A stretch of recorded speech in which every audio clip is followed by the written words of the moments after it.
Greetings, Captains. I am your host, Brent Justice. Welcome to my YouTube channel, Justice Gaming, and I am in the game Star Trek Online today to review another starship.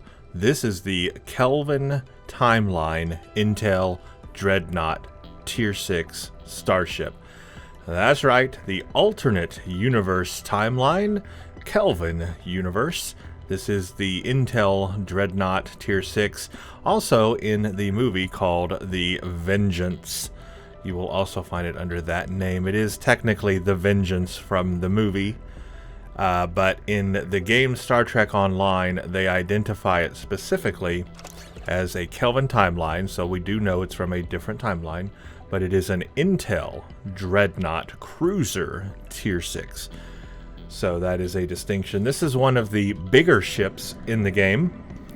It's not as big as the Enterprise J or Universe class, but it is one of the larger ships in the game. So it can be somewhat clunky at times if you are playing with this ship. The gameplay style of it is that of a cruiser. It is a slow-moving, tanking kind of a ship. You are not going to be doing a lot of quick turns or movements, and it's sometimes going to appear like you are flying slowly, even if you are making great strides forward because you just are bigger. So it may look like you're moving slower, but you'll notice that you're actually passing objects much quicker than you would think, because your ship is just so large. So it takes some bit of getting used to, especially if you are used to flying fast maneuvering ships in the game, like escorts and so forth. This is the polar opposite of that.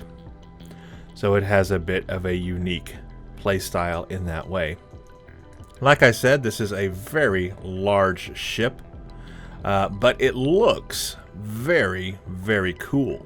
In fact, it has the classic Star Trek design. Yes, Kelvin Timeline. Yes, JJ Trek. I get it. Believe me, I'm right there with you. However, the design of it, let's just look at it from a straight design perspective.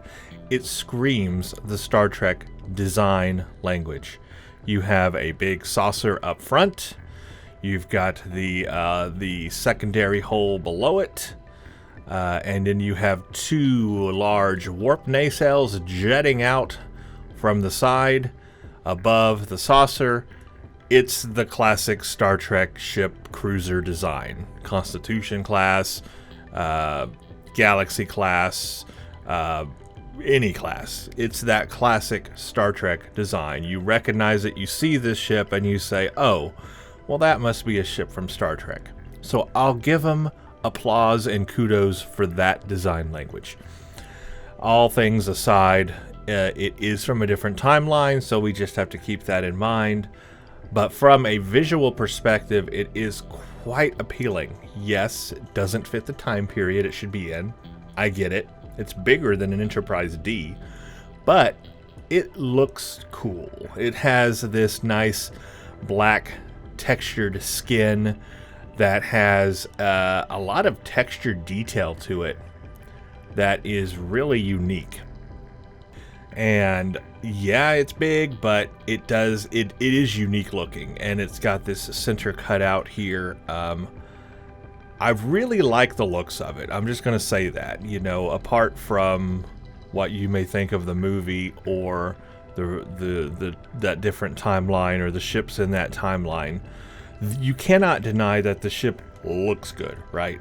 And we've got to remember, Star Trek Online is a fictional game. It's fun to play, okay? It's just a fun ship to play with. And that's the whole point of playing a game like this and flying ships in a game like this, is you want to have fun. If you're not having fun, you're not doing it right. The whole point of playing this game is to have fun, and I have actually found having fun with this ship. So I have had fun with this ship. Yes, from a design perspective on this ship, it's got a inlet deflector kind of positioned inside to protect the deflector. It's got these probe things on the side that I will show you that pop out, and they do abilities and things. And then it also has some side firing cannon type things. Not really cannon, more like phaser turrets that fire from the side of it. And that was shown in the movie, how it does this kind of side firing thing. Well, this ship does it in the game too, and I will show you that in combat. It has a center cutout in the saucer section. I don't know the purpose of that. Like, what purpose does that serve? I don't know. But it's there.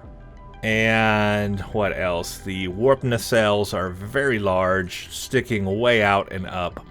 But they look really cool, actually, and they look protected, like it's got, you know, armor plating over the grills and so forth. And I mean, you just really, from a visual perspective, you just cannot deny how unique this ship looks in the game. All right, it just does. It looks really unique, and the color of it is unique. So let me zoom all the way out. And look at that. Look how big it is zoomed all the way out. No joke, I can't zoom any more out. That's as far out as I can zoom. And it's still that big on the screen, which shows you that it's a large starship. So really, if you're playing this game with this ship, this is the view that you'll probably mostly be using as an all the way zoomed out view in the game. So keep that in mind. Other things may appear a little bit smaller because you're zoomed so far out in your gameplay, but that's how you'll be playing with this ship. If I zoom all the way in, obviously it fills up the entire screen, and there's just, you know, why would you play like this? That's weird. So you'll probably be playing all the way zoomed out like this, and then you can see more things, but of course other ships are going to smear. They will smear. Other ships will appear smaller on the screen. I combined appear and smaller into one word. Try that. Alright everybody, here I've got our ship lined up with an assault cruiser. A very recognizable ship, the Enterprise E. Look how big our ship is sitting underneath the assault cruiser. Look how big our ship is compared to the assault cruiser. That shows you the just unruling scale of the Kelvin timeline ships. It just, yeah, it doesn't make a lot of sense, but that gives you an idea scale-wise for the type of ship you would be playing in the game if you had the Intel Dreadnought Kelvin timeline cruiser. And that just gives you a bit of a size comparison for your reference, so that you will be aware of the size difference.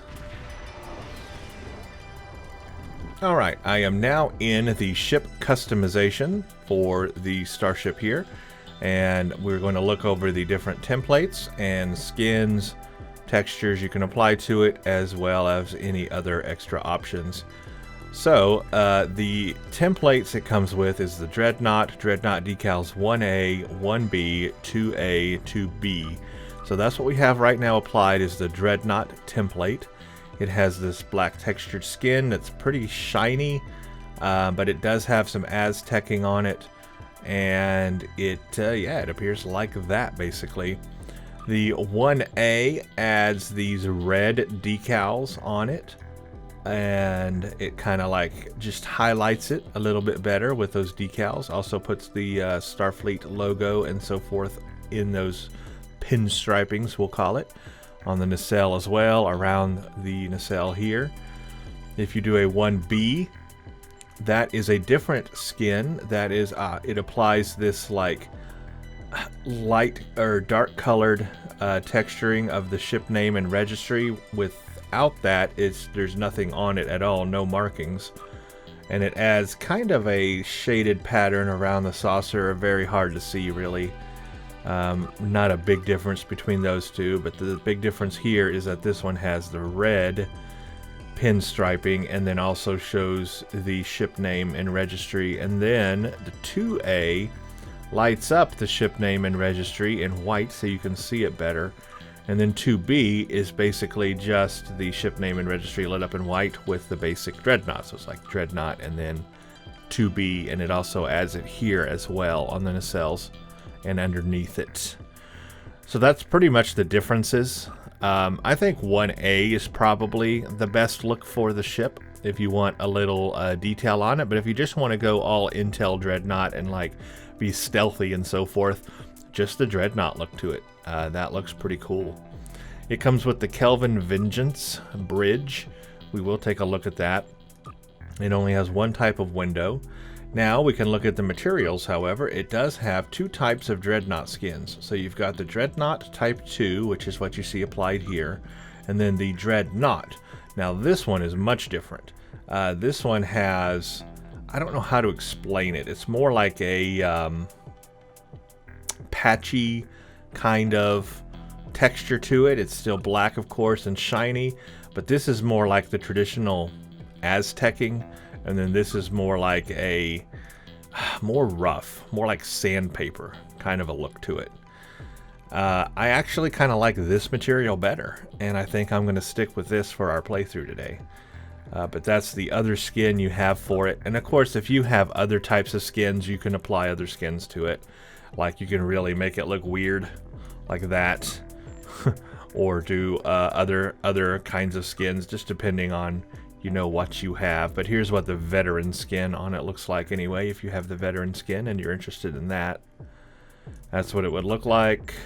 And then of course any other skins that you might apply to it, we'll just go over them real quick.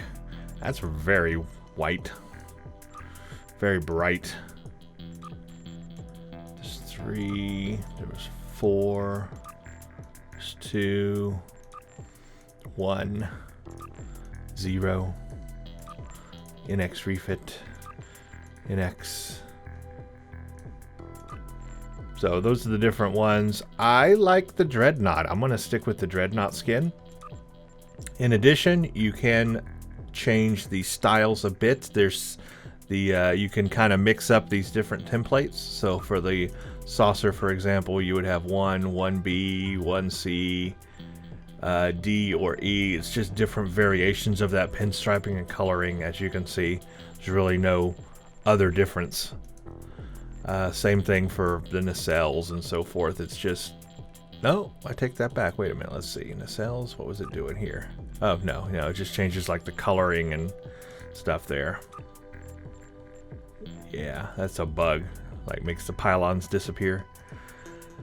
You can also apply a pattern to it if you'd like. I haven't really messed with that. I don't see the need. I think it looks really good just with the Dreadnought skin. So that's what I'm going to keep. Alright, we are now on the Vengeance Bridge. This is the special bridge that this ship comes with. It is pretty much right from the movie.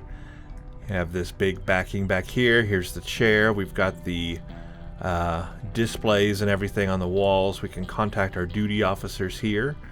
There's a station here. We can use our account bank. More stations back here. We've got the select a small craft here. More stations there. We've got the front stations here. This station over here, we can access the library files. And then of course we have the big window in front of us here. And as we look down, look at that, we can actually see through that hole that's in the saucer, that cutout, and look down below us, as well as out beyond the saucer. The bridge is kind of sunken down a little bit. It's not sticking up as far up from the saucer. I guess that makes it more secure, less able to target directly, which is really cool, and I guess if you're making a ship like this would make sense. But this kind of shows the scale from inside, and I guess it's neat because you can look down below you. And I will say that this is a good looking bridge. It does not fit in with the time period, but it is still a good looking bridge.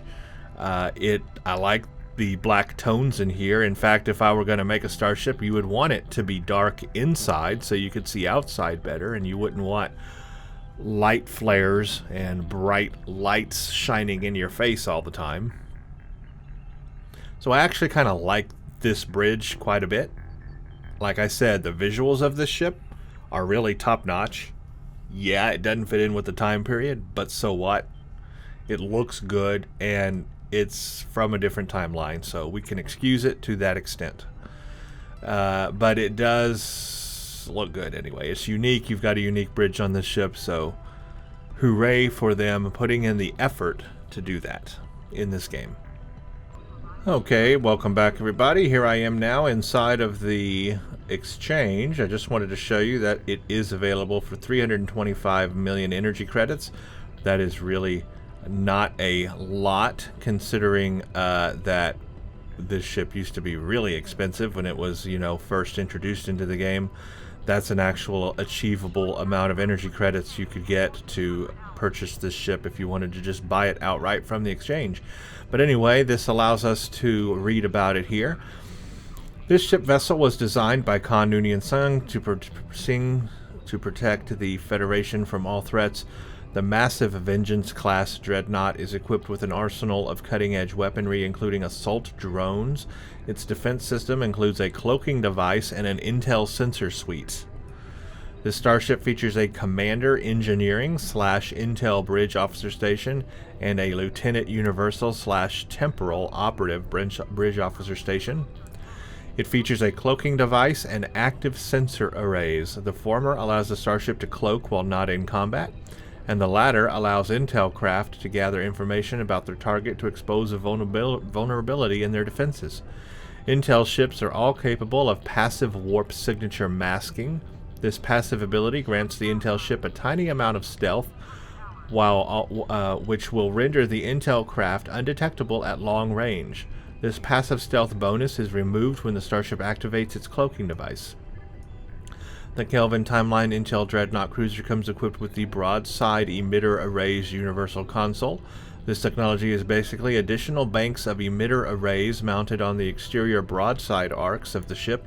In order to minimize their power draw and performance impact, these emitters can only be powered up for brief periods of time, and their targeting sensors are set to automatically acquire targets. In an attempt to make up for their limited usage, they have been set to fire at an extremely rapid pace. Having this console equipped will increase the speed at which your captain abilities will recharge, while also increasing both current and maximum weapon subsystem power. Note, sources of max power do not stack, only the strongest applies per subsystem. This console mod can be equipped on any Kelvin Timeline ship and any console slot. You may only equip one of these mods on any single ship. After achieving level 5 in your Kelvin Timeline Intel Dreadnought Cruiser's Tier 6 Starship Mastery, you will unlock the Target Rich Environment Starship trait. While this starship trait is slotted, activating Beam Fire at Will or Cannon Scatter Volley will provide a small boost to weapon damage per weapon activation for a short time as long as these attack modes are active. This bonus stacks up to 30 times. The Kelvin Timeline Intel Dreadnought Cruiser comes standard with one hangar bay of Kelvin Timeline Assault Drones. Assault drones are armed with Kelvin Timeline Phaser Emitter Arrays and Kelvin Timeline Photon Torpedo Launchers. So here's the stats. It's a Tier 6 ship. It has a hull strength of 45,600 at level 40, 52,440 at level 50, and 60,800 at level 60. Shield modifier is 1.15, 5 4 weapons, 3 aft, 4 device slots, 1 Lieutenant Commander Tactical, 1 Commander Engineering / Intel, 1 Ensign Science, 1 Lieutenant Universal / Temporal Operative, 1 Lieutenant Commander Universal. Console modifications are 4 Tactical, 5 Engineering, 2 Science, base turn rate of 7, impulse modifier 0.18, inertia 40, plus 15 to weapon power and plus 5 to shield power. It has the broadside emitter arrays, 1 hangar bay. It's got the timeline assault drones and active sensor arrays. It's got the gather intelligence ability to expose vulnerability in defense, weapon systems, or critical systems. It's got a starship mastery package of the Dreadnought Cruiser, which is rapid repairs, enhanced plating, devastated weaponry, armored hull. Target-rich environment is a starship trait. And it also has the cruiser command abilities attract fire and weapon system efficiency. So from a feature perspective, this ship is kitted out. It is loaded with features. We're talking hangar bay, command cruiser abilities, the masteries with a starship trait, the gather intelligence ability, this broadside thing with the universal console, this buff with the starship trait, the cloak. It has a cloak, and it has the masking because it's an Intel starship. So it's an Intel cruiser, Intel type in this game. So it counts as one of those Intel starships that Star Trek Online has. So this thing has a ton of features. It really is a powerful, and can be a very powerful ship in the game if you kit it out right. Alright, we are now looking at my configuration that I have on the Kelvin Timeline Intel Dreadnought Cruiser Tier 6. We'll just go over all of the console slots and everything it has on it. Naturally, my build will not be the same as your build. I do not claim that this is the best build for the ship. You can customize this ship in so many different ways, and my build may not be the best build for it. My build simply allows me to demonstrate the abilities of the ship, and that is the point of this video, is to just demonstrate and show to you what the ship is capable of, its native abilities, and then you can have the freedom to design it however you wish. Alright, let's look at what this ship comes with. The first thing you'll notice it comes with are these unique Kelvin Timeline phaser emitter arrays. These are specific to this ship. They come with this ship. You can upgrade them, and as you can see, I have upgraded them. They are phaser energy damage, so that's the default type of energy damage the ship does. These fire uniquely. They do not fire like a normal phaser would, a single beam. They don't do that. They fire more like cannons. In fact, they are, or turrets, I should say, actually. They are called phaser emitters, but think of them like phaser turrets. That's how they fire. And you can have 4 weapon slots and then 3 aft. And so I've got 4 of them up here and 3 of them back here. That's the default configuration the ship came with. The firing arc on these is 250 degrees. It's not 360, but it's still a pretty wide arc. 250 degree targeting arc is pretty wide. So you can fire from the front, from the back, from the side, pretty broadly on this ship. And then it has also a unique torpedo. It's got the Kelvin Timeline Photon Torpedo. This does kinetic damage. And when we go into space, we'll see what the actual stats are. We'll look at them. But this does give a plus 20% accuracy rating. And then these have plus 100% critical severity, plus 10% accuracy rating on these phaser emitters. So that's the unique weaponry that this ship comes with. That's very unique to this ship or Kelvin Timeline ships like this. Now we'll look at the hangar bay, because this is another unique part of this ship. This is the Elite Kelvin Timeline assault drones. Again, you can upgrade these. These are, I think this is the highest level you can get. I think I put that on here. These are assault drones. These are those big things I showed you on the front of the ship previously. They pop out. They are phaser damage. They do phaser energy damage. They have phaser emitter arrays on them, and they can also launch a Kelvin photon torpedo. Also, they can also ram the enemy. They can do a torpedo spread one, and they can do a beam fire at will one. It launches elite Kelvin Timeline assault drones. It launches a wing of 3 level 66 elite Kelvin Timeline assault drones. Each hangar supports 2 deployed wings at a time, 40-second recharge. So I can have 6 of these drones out at one time. They are very small though. Remember, our ship is very big, so when you launch these, you're not going to see them very well. They are very small. The other thing that this ship comes with is the unique console. This is the broadside emitter array console. This is that broadside phaser energy damage emitter array that it was talking about. Having it on a ship gives plus 3 current and maximum weapon subsystem power, plus 19% cooldown reduction on captain abilities. It's a side arc AoE damage, fires 10 per second, at a random foe in the left or right 90-degree arc. So this one is a little more narrow than the phaser emitters. It's only a 90-degree arc. So you pretty much want to line up your side of your ship with where you want to fire it. And I'll show you that when we go into combat. Per shot, 489.5 phaser damage. Actually, we'll see in space what the actual damage is. Now, this is part of a set. It's part of the alternate timeline set. So I only have one of those, as you can see, one of those things. But if you had the auxiliary ejection assembly, the proton charge launcher, and the mining drill laser, you would get a 4-piece Kelvin timeline set. Would give you other abilities like standardized armaments, subatomic elasticity, and timeline resonance.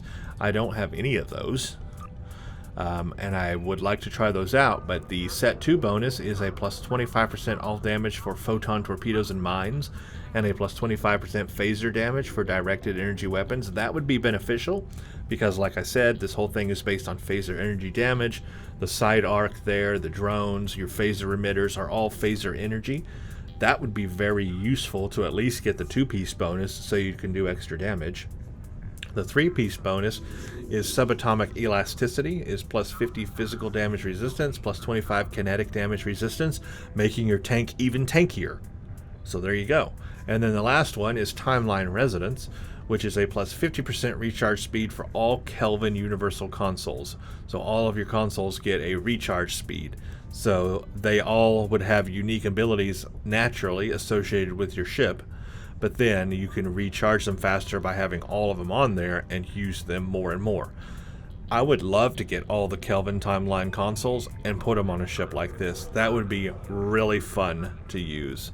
I don't have them, I just have the one, but it would be cool.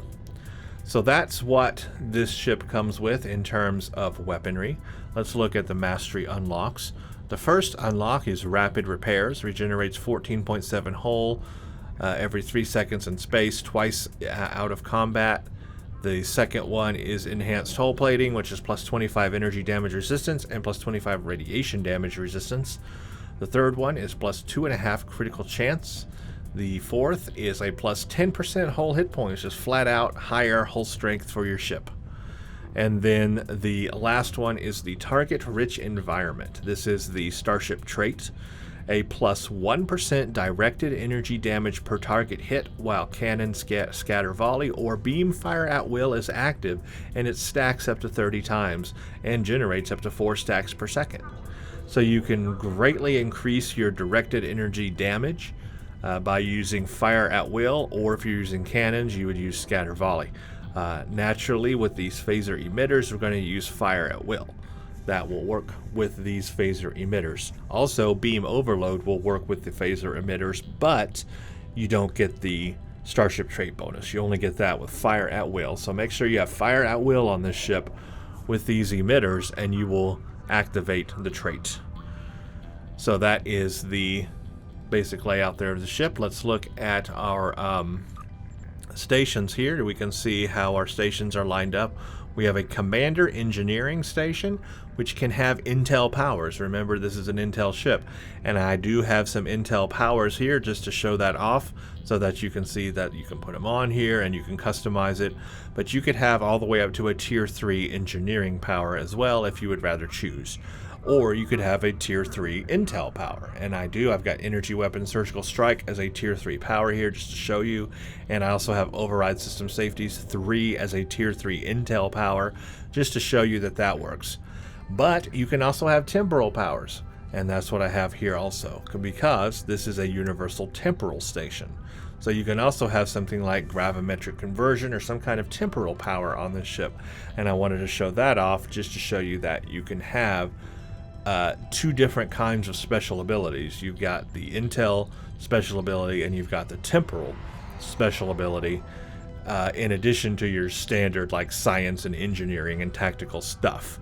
I also have beam fire at will 3 because we're going to activate the starship trait, and then you have a full out universal slot. You could put anything here. Naturally here I decided another tactical station would be beneficial.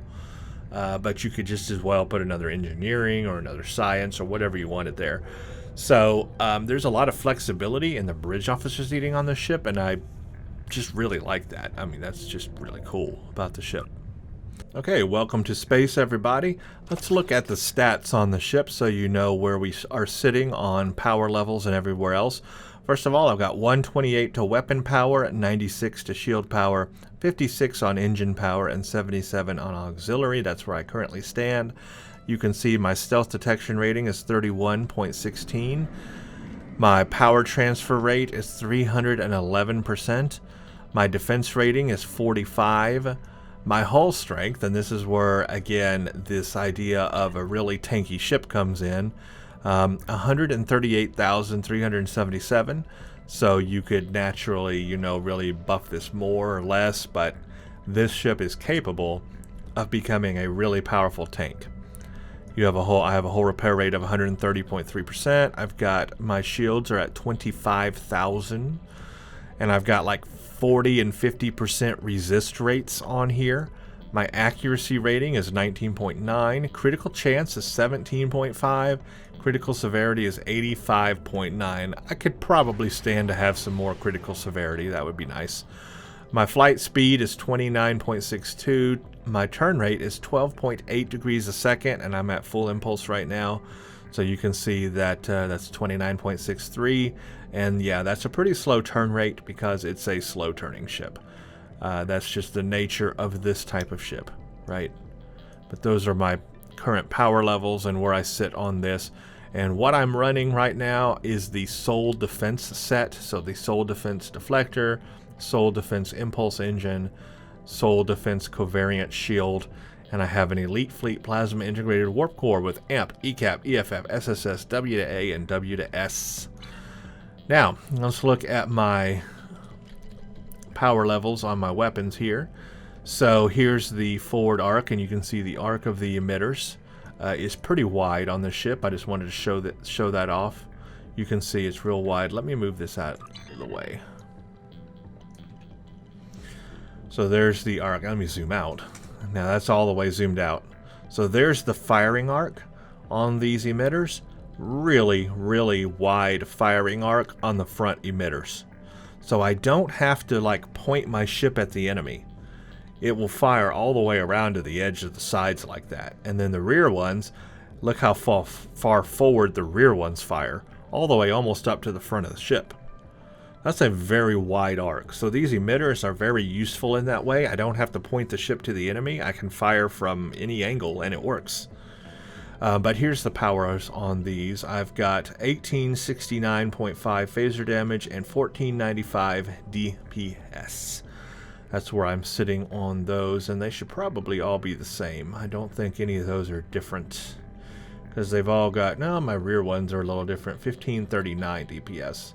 Not a big difference, but the rear ones do have a little bit more DPS. And then the torpedo is 2121 DPS, 8487 kinetic damage, and there's the firing arc on it is only a 9 degrees. So if you want to fire the torpedo, you do need to be pointed at your enemy because that's only 90 degree. Yeah, it's not showing like the firing arc, but it is only a 90 degree firing arc. As you can see here, there it is, 1516 phaser damage actually, times 60. So I needed to hover over the icon on the hotbar. So it's 1516 phaser damage. So that's interesting, just so you know. But yeah, it's 90 degree arc, so you want to like line your ship up so that it's like firing from the side like this, wherever the enemy's at. And then here's the drones. I guess I have to launch them to see what they're at. But here they show up in your, you can, you know, use them like your hangar bay, basically. They are a hangar bay. So you have the different fighter commands you can recall them. You can do the intercept. They will remain around the carrier, focusing on hostile torpedoes and fires. You can do the Bay 1 escort. They can defend a current friendly target. You can do attack, causes pets to attack the current enemy or target and any nearby enemy ships. I just leave it on that one.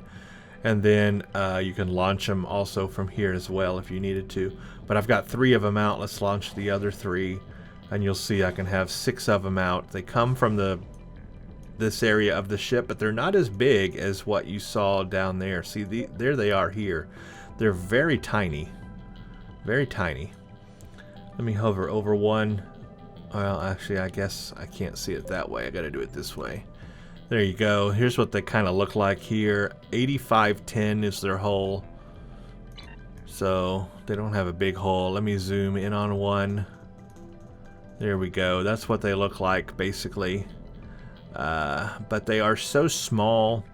So when you're in combat, especially if you're zoomed out like this, like I can barely see them. There's just these red dots here. This is them.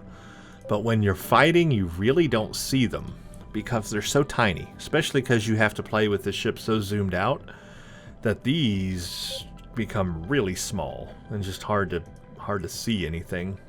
And then of course you have the side arc AoE damage thing, which will fire off when we go into combat. 15-16 phaser damage. That's what that's doing. We can look at right now. Ah, yeah, the vulnerabilities. So because it's an intel starship in Star Trek Online, it has these gather intel like vulnerabilities. So when you turn that on, you have to first click this gather intel button. No, I think each one is a no, yeah. First you activate it with this, then you activate each one. So first of all, see, I don't use this much. It's there, but it takes a lot of time to build up, and I really don't find it that useful because I'm so powerful anyway. I can take down the enemy before I end up using the vulnerability because it takes time to expose the vulnerability. And generally, you've already got the enemy mostly destroyed by the time the vulnerability is ready. So it's not that useful, and I found this problem with the original Intel ships when I reviewed them. It becomes just not a useful thing because you end up killing the enemy before you've built up enough intel on the ship to use the ability. And I'll show that when we're in combat, especially on lesser enemies that have a low health.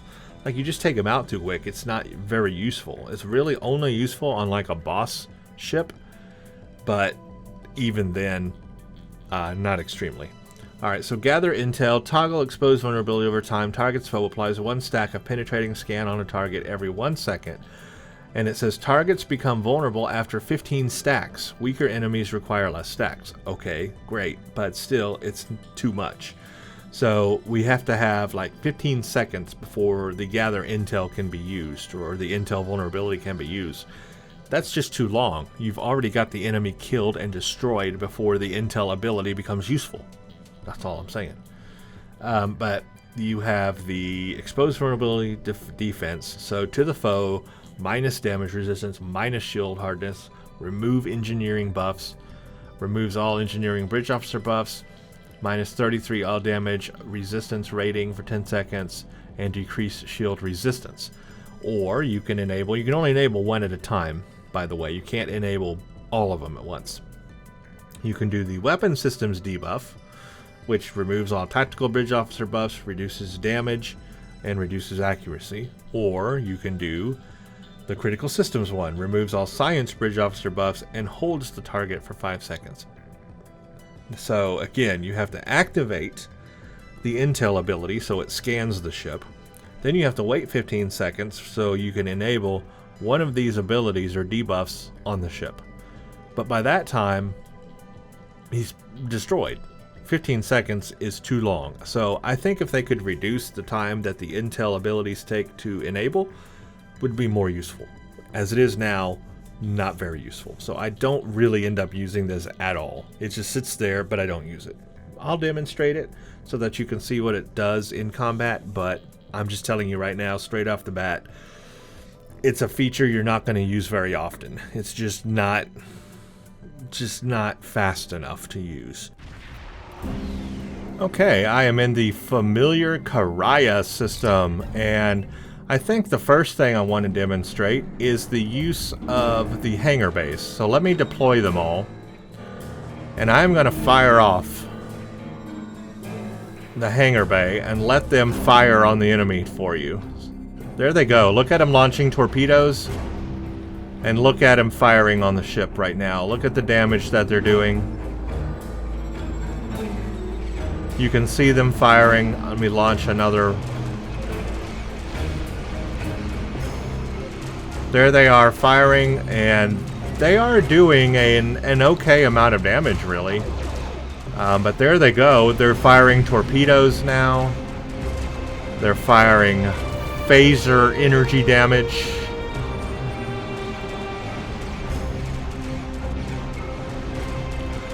I mean, they're doing pretty good to it. One got killed. I have to deploy another.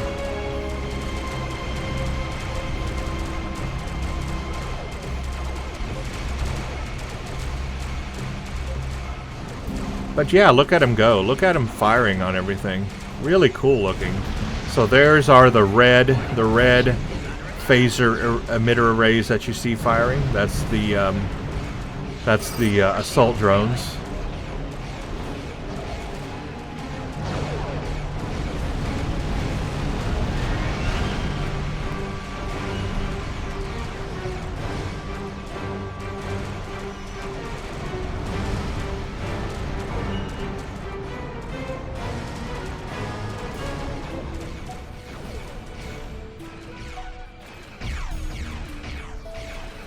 Did we destroy? I guess we destroyed the Dreadnought.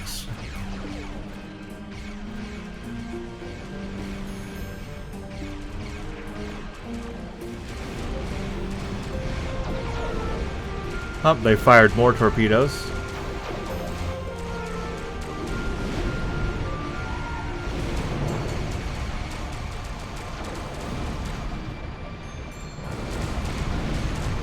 Yeah, look at that. Not bad, huh? Not bad. Not bad at all. Alright. Now let me show you what the side arc does. Broadside.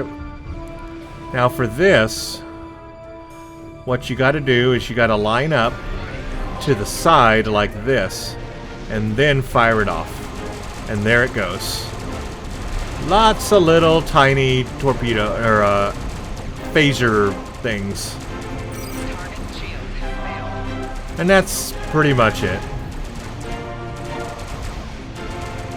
Now I'm firing the regular emitters. So that was pretty much it. That's what that does. I don't have anything buffed at the moment. No energy weapons or anything buffed at the moment, but that was just the native abilities of it. And you can see how well I'm able to tank damage too. I'm just sitting here lollygagging around. Let's do some stuff now. Let's enable the intel vulnerability. And again, I have to let that build, and that takes time. Now it's active, so I can enable the defense one. There you go.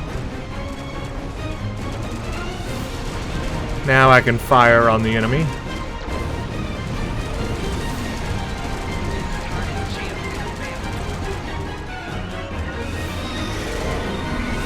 There was beam overload with the emitters.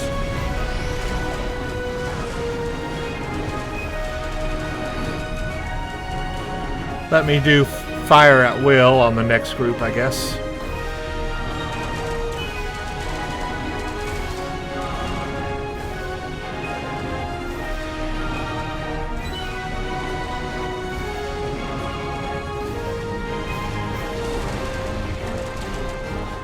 Okay, let's do fire at will. Remember, that's gonna get my starship trait going.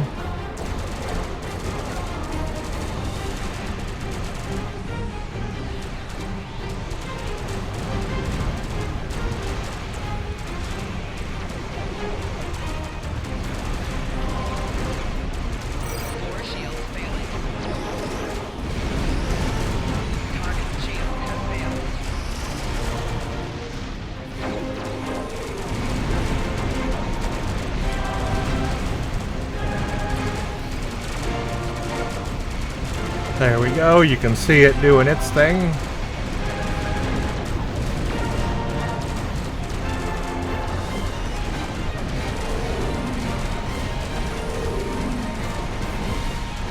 Now I'm kind of giving it more.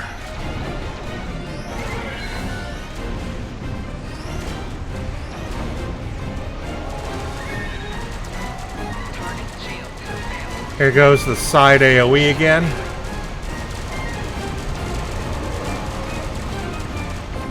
the broadside. There we go.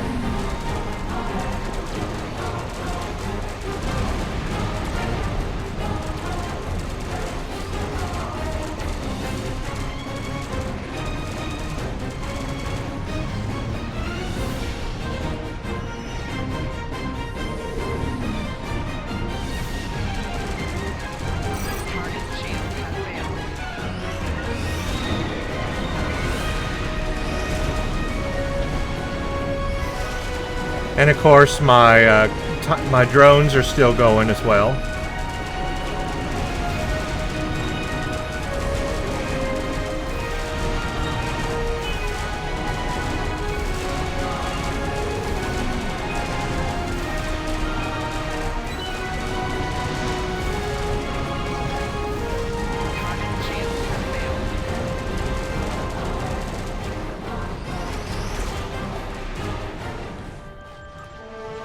And that's pretty much combat in this ship. It can take a lot of damage. It can tank very well. It can do a lot of damage. The things, pretty much, that's how they work.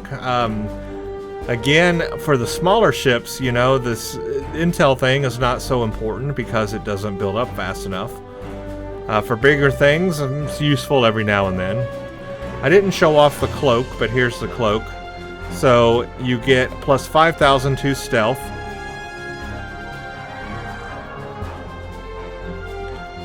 But I'm fully cloaked now, and it's got a very cool cloaking effect. And then if I decloak, it does a plus 15% bonus damage for 5 seconds. So I decloak, I have a plus 5% bonus damage. There it is, called Cloak Ambush. And then that goes away. So it doesn't last long, but you do get that. And there's my assault drones following along with me. But let's do one more battle. Okay, let's do one more battle to show off its abilities, just so you can get a good idea. And I'll use the intel vulnerability thing again. Let's go ahead and enable it, just because I didn't do a real good showing of it last time. Also didn't use the cloak very well. But let's do this one first. So we enable it, and you see it kind of sent a little probe off of the ship to go do its thing. It was very hard to see, but look back, there's a little probe that came out, and now it's doing its thing on the ship, right? And we just have to wait for this to work. And by this point, I could have already killed the enemy. I would have already destroyed the enemy. But I have to wait. Look how long it's taking. I think I have to be engaged in combat with the enemy for it to work. So I have to fire on the enemy, and now it should start working. But I could have already destroyed him by now.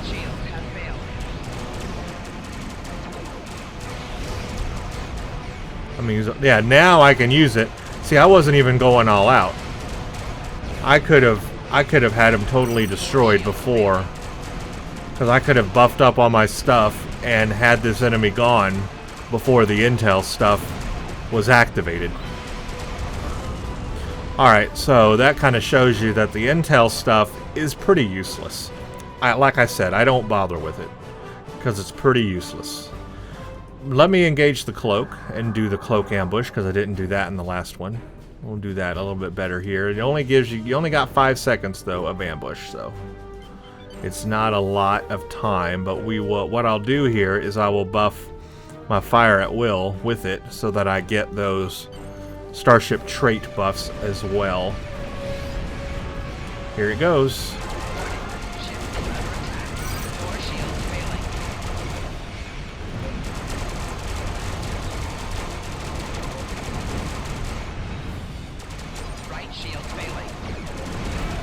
It didn't do as much damage as I was hoping.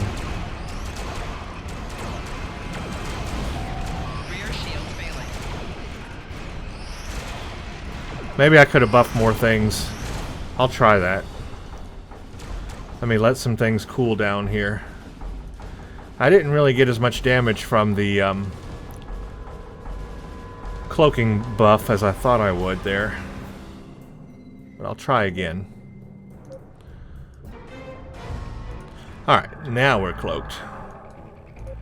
Now let's see what kind of damage we can do. I'm not going to do fire at will or beam overload. I'm just going to do regular firing. But I'm going to buff, like, my stuffs. Oh, let's see what happens. Meh.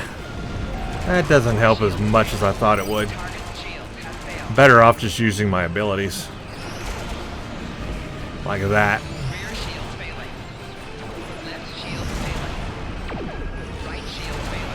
Oh, I didn't mean to do that. Wrong button. I meant to do, I have some intel powers that I could use too. And I haven't launched my probes yet.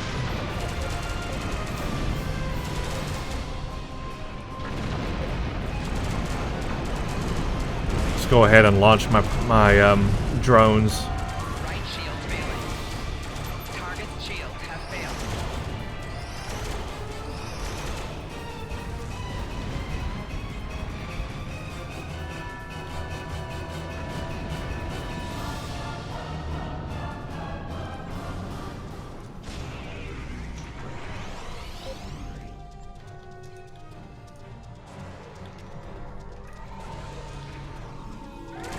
Warning, ship is under attack.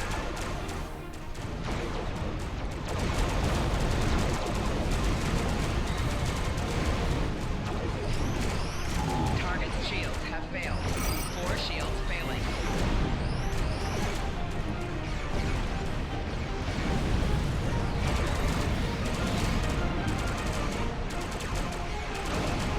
It's hard to maneuver this ship, let me tell you. It's so big. Like, you can see with these smaller enemies here how it's hard to maneuver around the enemies.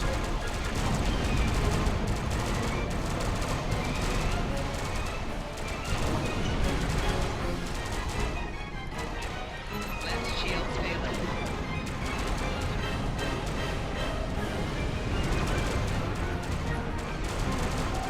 Target's shields have failed.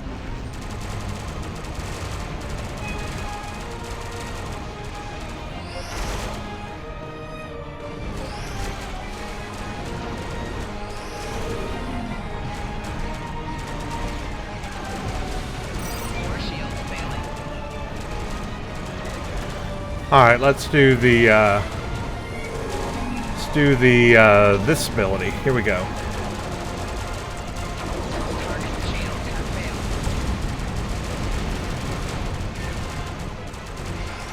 Did a lot better with it that time. So it's really how you're lined up with this ship. You gotta line up just right. You gotta be at a good distance. You gotta buff up your energy damage and so forth. Target's shields have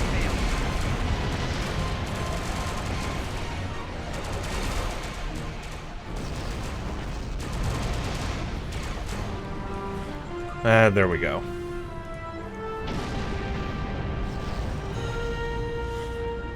So that's probably not the best demonstration of this ship. Naturally, you can design it how you would like. There's a lot of flexibility in how you customize this ship with the things you put on it. The bridge officer seating, the powers you choose to use, your abilities, your specializations. But that's the beauty of this ship, is that it is so customizable. You can do a lot of things with it. And that's where this ship really comes in handy, is it's very versatile. It can be put in many roles. But as you can see, it can be hard to play with sometimes because the turning is so slow. It's so big that you're usually all on top of and inside your enemy. It's hard to like back off to do damage because sometimes you're like right on top of all your enemy. So you need to, like, you know, kind of back off, and that can be difficult sometimes. You need to do things more from a distance with this ship. And so it's a different kind of flying style, and you need to keep that in mind. It's just so big. But what I like about it is I like its versatility. I like how you can do so many different things with it. I like the fact that it comes with so much stuff and so many things that are unique to itself, like these unique Kelvin phaser emitters, this unique Kelvin photon torpedo, the console that is part of a 4-piece set that has a ton of capabilities if you get all those consoles. The fact that it has a hangar bay with these assault drones, and then it's got this the ability of the side-arcing weaponry deployment phaser emitter thing. That's cool. And then the very, very large and wide 250-degree arc on these emitters is just really cool. So the ship comes with a lot of stuff, and then you got the mastery, and you got the starship trait, you got a cloaking device, and you have the intel abilities as well. Even though they're not as useful as some of the other abilities, at least you have them. That's just another ability you have with the ship. More things you can do with it, right? So in that sense, and then you've got the bridge option, you've got intel powers you can have, and you've got temporal powers, and a universal bridge option seat. So much stuff there. So you can do a lot with this ship, and that's what I like about it. I also like how it looks. I think it looks really cool. And like I said, it can be a really good tank in this game. If you want a cruiser that can tank well, here you go. Have at it. You can do a lot with that. So, once again, yeah, my build may not be the best build to show the ship off, but the point of these videos and the goal is just to demonstrate the powers of the ship for you so that you can see how all the unique features of the ship work, what they look like, what they do, and then you can decide if that's something that you might like to play with and want to do on your own. If that's your goal and if you want to have fun in the game, I do recommend this ship. All the political stuff aside about the movie and the JJ Trek universe and all that aside, for Star Trek Online, this is a fun starship to play with. A fun starship, and that's what matters. So that's my review of the Kelvin Timeline Intel Dreadnought Cruiser Tier 6. It's a long name, but there it is. So now sit back, if you will, and enjoy a montage of this ship in various combat. Thank you for watching. If you like what you see here, consider subscribing to the channel and leaving a like on the video. Thank you for watching, and stay tuned for the next one.